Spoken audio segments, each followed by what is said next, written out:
ang ibibigay ng two witnesses na to. Mhm. Tapos, Kanino?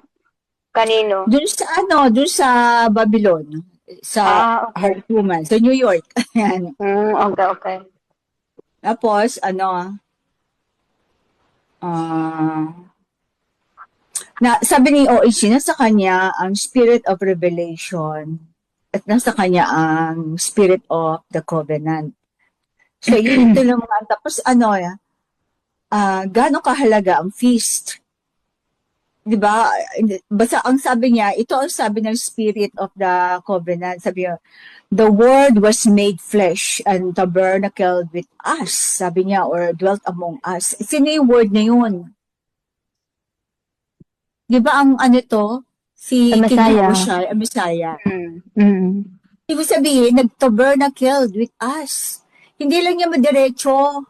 Hindi lang yun na nandito ako. Di ba? Yung diwa na nadala niya, hindi niya lang masabi, pero sabi niya, yun ang sabi ng covenant. So, hanggat maaari, tapos, kung titingnan in hindsight, sabi ko, napakaigsi ng panahon na nilagi niya sa atin. Kaya Yung, nga eh. tapos, ah, naka siya nakatago siya, di ba? Hindi siya nagpakita. Although nandiyan ang kanyang boses, yung ganyan, diwa. Pero yung physical ng, na pinag-anuhan niya, napakaigsi ng Kaya, panahon na yun. oo. Tapos yung Oo. boses, no? Yung Oo. boses. Tapos, kaya abang-abangan natin, punta pa tayo ng Kasili. Parang, kung tutuusin, hindi mo panghihinayangan yung pagod, yung oras, yung pagpupuyat na pumunta doon pag araw ng Tuesday, no? Tapos makita mo lang siya, hindi mo panghihinayangan yun. Ah.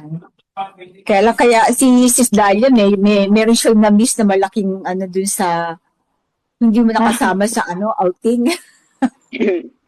Nung sumama ka, hindi siya pumunta, diretso ako. Pero anyway, sana nandun ka kasi mas maano yung memory mo eh. Tapos sabi, make yourself available. Huwag niyong pag-usapan tungkol sa pera. Basta make yourself available. Siya ang di ba? Sabi niya. Tapos reviewin nga daw yung world territories. Pero ito, meron akong sariling question kasi dito. Anong nangyari sa agreement between Russia and Palestine? Kasi di ba pinakita yung video? Bakit nung inaano ang Gaza, hindi tumahimik ang Russia? Baka may kasagutan doon si Bro Mario.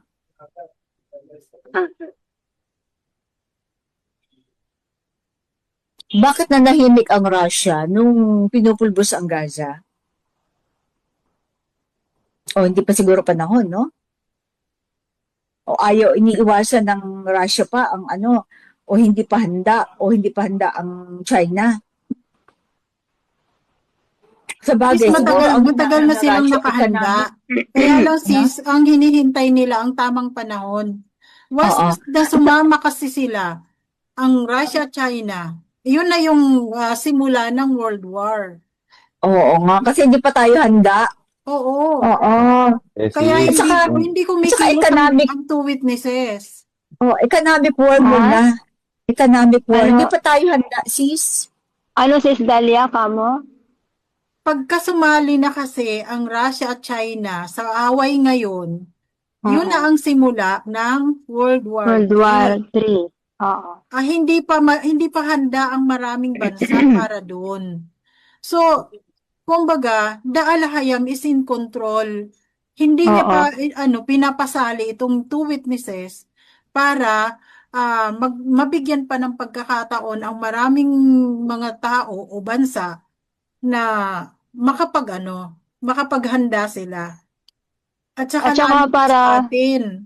Oo, Diba, para din sabi sa nga, mga hindi pa huwag munang naselyuhan. sisirain ang Yan. hanggat hindi pa nasiselyuhan ang Natatatakan. lahat. Oo, hindi pa natatatakan. Natatatakan. Hindi pa nga nagigising ang Ephraimites no? Oo.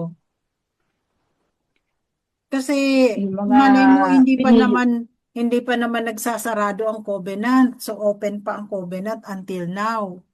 So Mm-mm. ang alam kong nabanggit ng mensahero dati na magsasara lang ang covenant during the time ng Great Tribulation.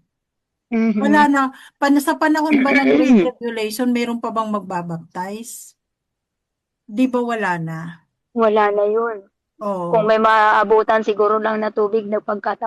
pagkakataon lang yun. So doon lang daw magsasara ang covenant sa Great Tribulation. So Pero ibig pag grade, sabihin, may time pa tayo na may palaganap itong ano, ah, mga katuruan ng mensahero.